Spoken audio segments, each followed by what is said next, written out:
Majid is saying, Ali, what are your opinions on the Second Amendment and Joe Biden's excessive gun control policies? Are they excessive? They're not excessive enough. Yeah, look, here's the thing with gun control. You have a car, right? To get a license for a car, you have to take a couple of tests. You have to know that you know how to operate a car, right? And a car is just something that you drive on. Short answer. You need a license for a car? Yeah. You need a license for the car. You need insurance. You need training. And, and it's conditional. If you screw it up, then, you're going to get it taken away.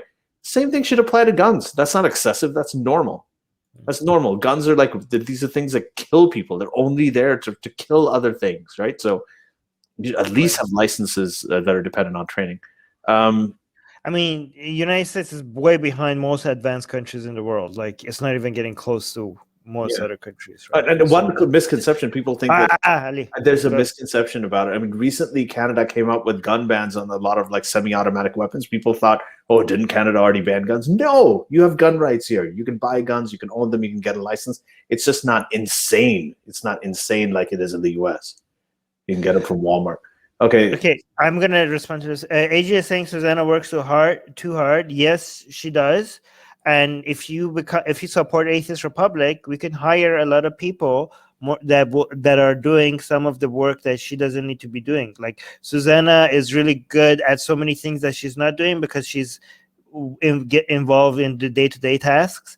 So if we could give that to somebody else, her hands will be free to make Atheist Republic grow. So support us on Atheist Republic.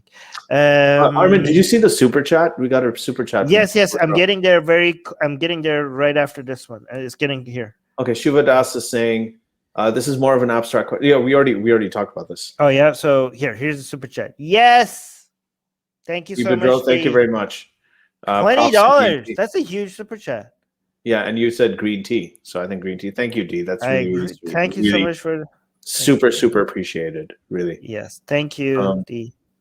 Susanna saying you're doing a Khashoggi episode, right? Yes. Yes, we are. Yes, we're going to. Yeah, that one that has to happen. Especially in light of recent developments. Okay, Bobo is saying, what do you guys think of Eastern religions like Hinduism and Buddhism when you were still Muslim? I tried Falun Dafa in Iran, and as a kid, they were doing Falun Dafa in the park, and I went and I got interested, and I went and looked at it, and I immediately recognized as a kid that this is more like some of the most moronic things I've ever seen. Like, I got their book, I started reading it. I was like, how do grown people actually believe this nonsense? And that that was my first experience with any ideology coming from the East. And because of that first impression I had, I painted them all as ridiculous, as nonsensical as my first experience with Falun Dafa. And I ended up being correct. So sometimes generalizations work. Okay, so Agassim is saying sometimes they lift people by not at the side of the neck and not the back of the neck. I think this makes it longer to die. I think he's talking about the hanging thing that you were discussing. That's horrible. Alex is saying, you mentioned, quote, enlightenment values a lot. Can you point to a place where they're spelled out clearly and definitively? What if you're accused of promoting the Church of Enlightenment? This is actually one great thing about enlightenment values is that they're not fixed and they're self-correcting, right? One of the enlightenment values is accepting criticism and free speech and improving the methodologies, also the scientific method and stuff. For example, one of the enlightenment values is the scientific method, which is constantly self-improves, it constantly changes. Like for example, one thing about the foundation of enlightenment values is that the people who promoted it were extremely flawed, and the way that they promote the excuses that they had for why it works as well was also very flawed. Like, oh, gifted by nature but not by God, or crap like that, right? So it's actually the opposite of what you're saying here, because enlightenment values are not fixed. One of the attributes they have is that they improve and self-correct, and that's very unlike a church of anything, right? Yeah. Right. So I think I covered that. Here. Okay, so Alex is also saying, Ali, why did you move yet again recently? Are you and Alishba still an item? No, we are separated. It's amicable. We're friendly. We are co-parents. So it's it's all generally okay, as well as it can be. But yeah, that's why. What is it?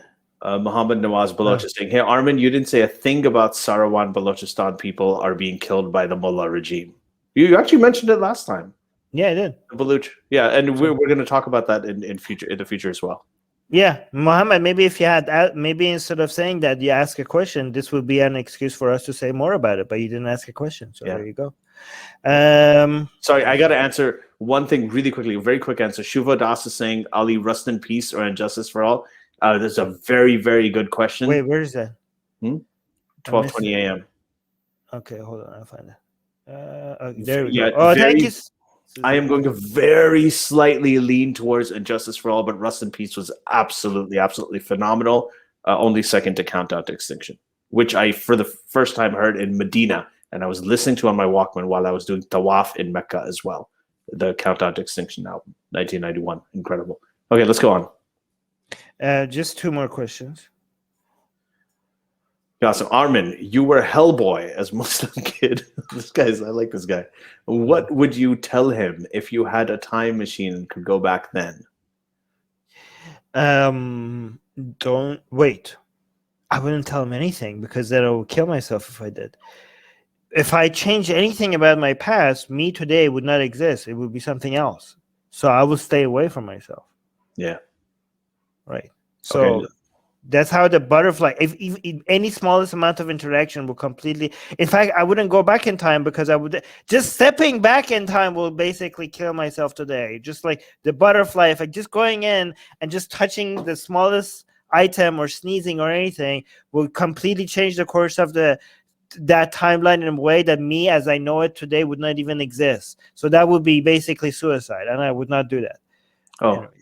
You got it. Yeah, this one we got to do.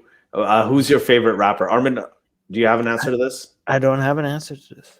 I'm going to try to make this short, because this could be the possibly longest answer ever, but I'm not going to do that.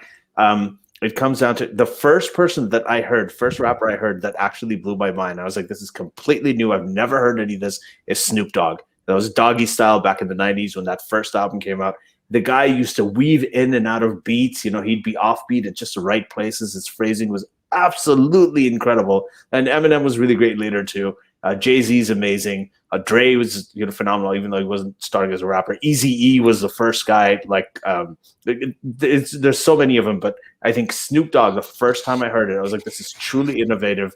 Never heard anything like this before. It was incredible. After NWA, yeah. Done. Aga Johanna is saying, how is Rahaf Muhammad Al-Qanun doing?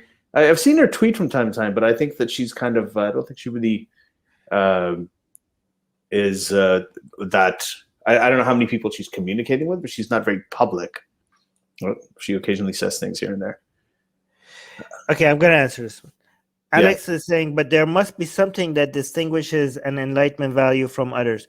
Right. So there's a list of ideas that we have, for example, secularism, free speech, holding government accountability, separation of church and state. There's a list of things that we associate with enlightenment values. But the reason why we defend them is not because they belong to that list. The reason why we defend them is because through scientific method and proper data collection, that's we have proven that they make the world a better place. They reduce misery. These are the ideas and values that reduce misery more than any other sets of values and standards, right? So if any of these prove to be inferior to any other set of values that through analysis and data, through objective data collection methods and scientific analysis of them, then they will be replaced, right? So then it really depends on what you consider to be an enlightenment value. If you consider enlightenment values these list of values that belong there just because we have decided that they belong there, and then I do not support enlightenment values. But if you say these are enlightenment values because they have proven to make the world a better place and reduce the misery, and they belong there, and they will be replaced if they prove otherwise, or if another idea proves to be a better value compared to these ones in reducing misery, if that's what you consider enlightenment values, if you're willing to change that list, if that's your definition of enlightenment values, then I support enlightenment values, right? So that depends on your definition. Oh, Alex is also saying this, and this. Oh yeah, yeah. Thank you. It's actually not a bad situation at all. Don't worry, Alex. Okay. Last question. Okay, last question. But after that, we have to make our recommendations. Oh, okay. And we're going to get 2 minutes each to do that. Ayush Kumar is saying, my close friend who I'm trying to make an atheist asked me that who created the universe. What should I say? Can I answer this first? This can be very quick. Yeah, you go. Okay, you can say, okay, well, whoever created the universe, right? Who created that? Like, if the universe needs to have a creator, then the God who created the universe needs to have a creator. But if the God who created the universe does not need a creator, why does the universe need a creator? Simple as that. Okay, my answer would be, if somebody asks you who created the universe, ask them, what do you think it's a who and not a what?